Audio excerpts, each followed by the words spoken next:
get back to it and start dealing with the new demands of our citizens. Garbage, healthcare, and education. First things first, we continue to need to build out. We need more residential, so let's zone in a whole bunch of that across the back here. I'm going to try and keep this area suitable for residential, so I can have a little beachside living area soon, which means I need to think about keeping all the noise and pollution down in this section. I can also remember that I didn't put plumbing across this back section, so I need to extend my main sewage and water across. I move the camera by holding the middle mouse button, and then you can rotate it to angle things as you wish. I find it easier to do a lot of this stuff if I'm looking straight down. I suppose that'd be a plan view of sorts. And now I've got this extra pipe in. If I unpause briefly, you should see that the sewage and water lines for that go green and blue. And that means that this area is now covered for sewage and water. So the stuff we just zoned in should be okay for sewage and water. You can see our supply of both is really high. That's great. I don't need to adjust the levels. Power is starting to get middling. It's okay as long as you've got as long as you're meeting demand, but pretty soon I'll need to bump that up. So the new things we got are recycling centres. They make pollution. Slightly weirdly, because they're supposed to be a green alternative, but obviously you're still moving garbage in there. And you've got a landfill site, and this will make a lot of pollution and be something you can't move. There's two main types of buildings in City Skylines you cannot easily move. It's landfill sites because they fill up with garbage and then you have to empty them to move them unless you've got a mod, and cemeteries because just like in real life, once you've buried a load of people somewhere, people aren't keen for you to start digging it up at random. So I'm going to put my landfill site over here. It will make a big area of noise and pollution. Landfill sites also are a small source of traffic because they send out garbage trucks, and the garbage trucks will drive along the roads. And you can see the green areas where the garbage trucks can easily reach, and the grey areas where they cannot. So if we let that run a second, we should see through the rain. That's our first garbage truck that's come out. It will progress along the road. Stops every so often to pick up garbage, and it will gradually fill up, and when it's full it goes back. If I click this button on him, this is the traffic routes view, and you can see the route that this garbage truck is planning to take. That's where he's going to drive. I guess he expects to be full of garbage by then and we'll go back. And as he passes, he'll pick up his trash. There's a second garbage truck here. Again, I can see his route now. I've clicked on him and he's going to here. So we'll see how he goes around his place.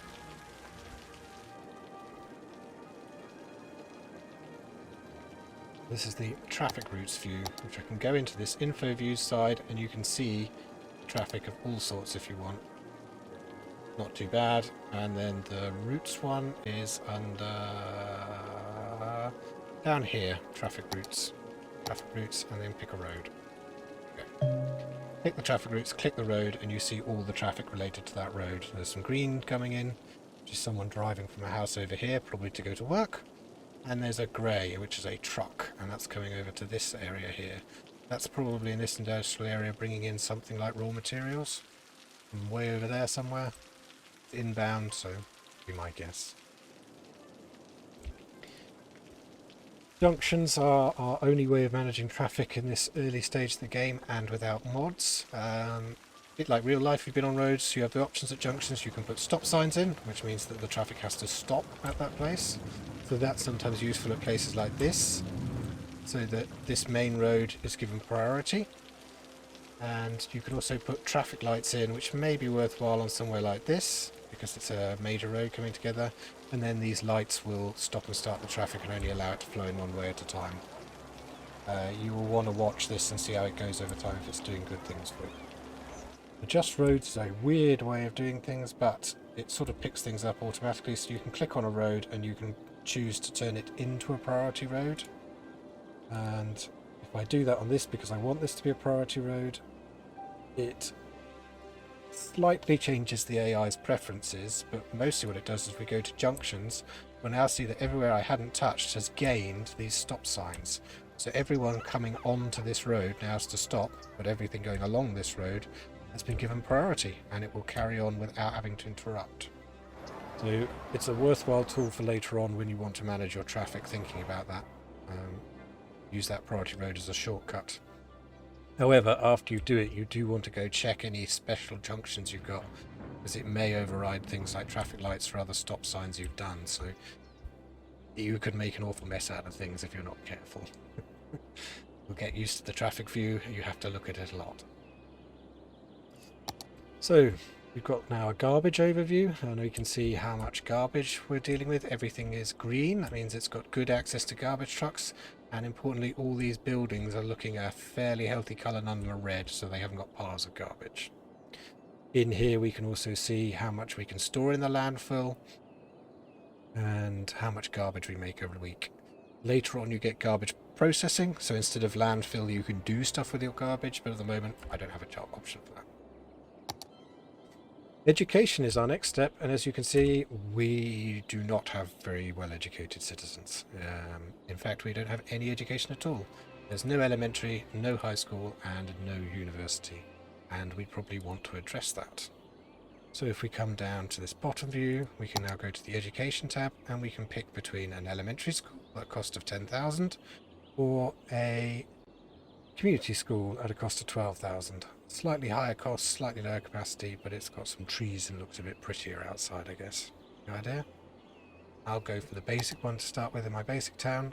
I'm quite happy to put this straight on the main road, or next to the main road, I think. Maybe I'll face it this way. It'll face the bigger area of population, and you want to watch where the area is. You can see it barely extends across into the industrial area, but we don't need it there, but it covers the residential area pretty well. People in that right hand side are getting a bit on the limit, so maybe it's worth putting it this side just to bring it a tiny bit closer to these people. It's not a hard overview. If the road isn't slightly green, there's a chance those people will still get to go to school.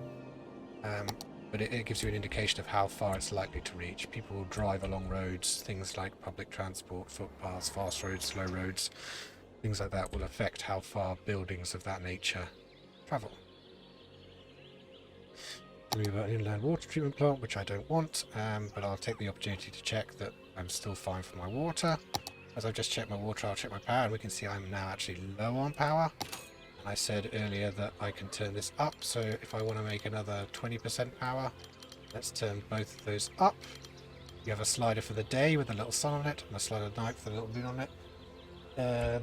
Most maps, your demands are fairly constant day and night, so I tend to just move them together. I don't find there's a need to vary it much at all.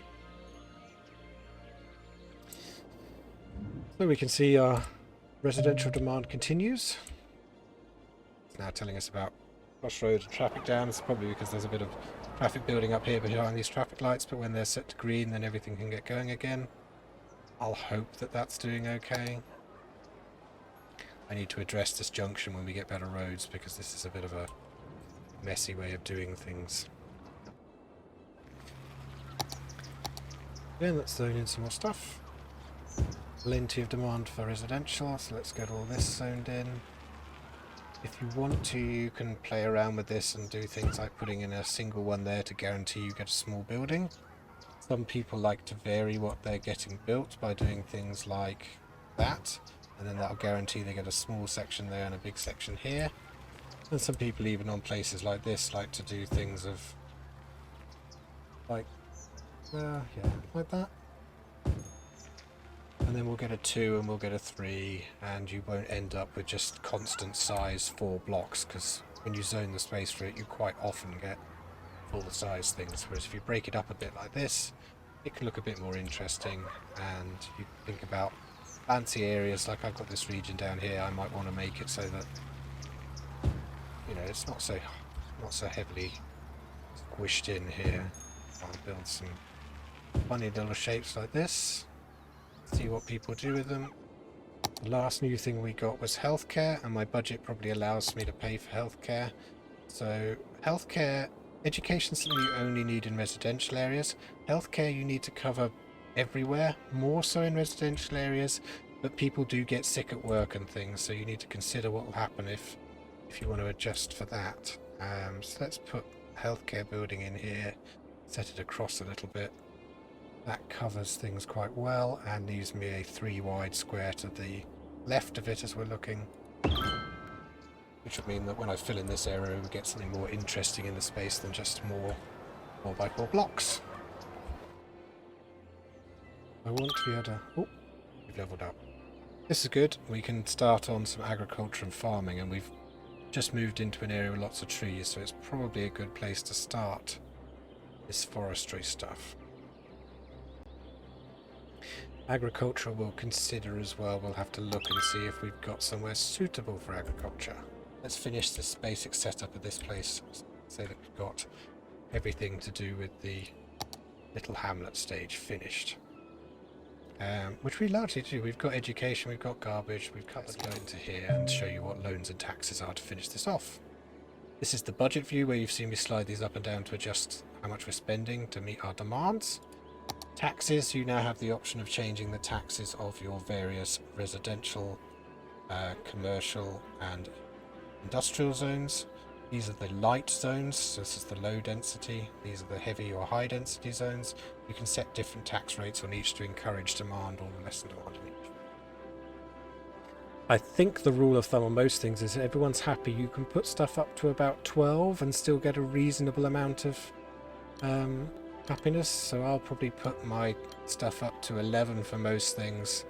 I'll leave my industry a little bit low because I want to prioritize industry and get that going. People won't be too upset about paying slightly more taxes. They don't mind until the number gets much higher.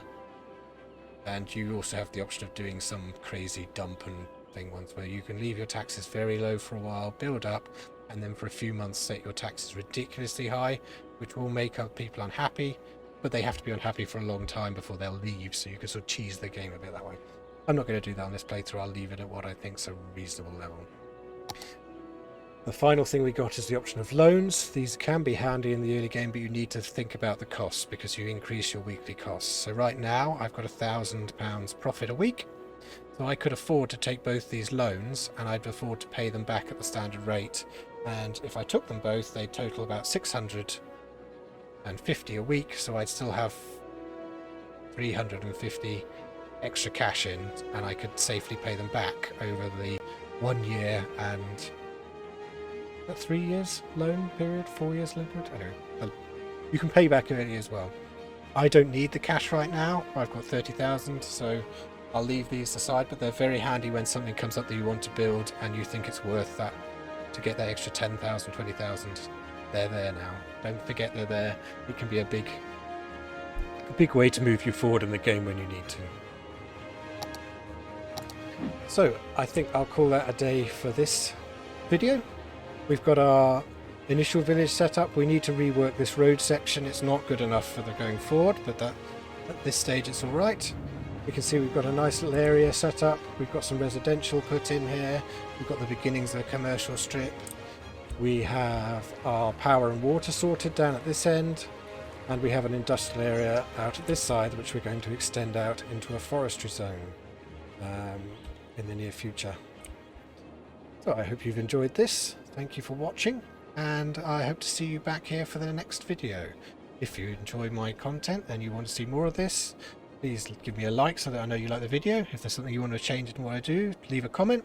If you want to be alerted when I do more stuff, hit the bell notification and subscribe to the channel. Thank you and goodbye.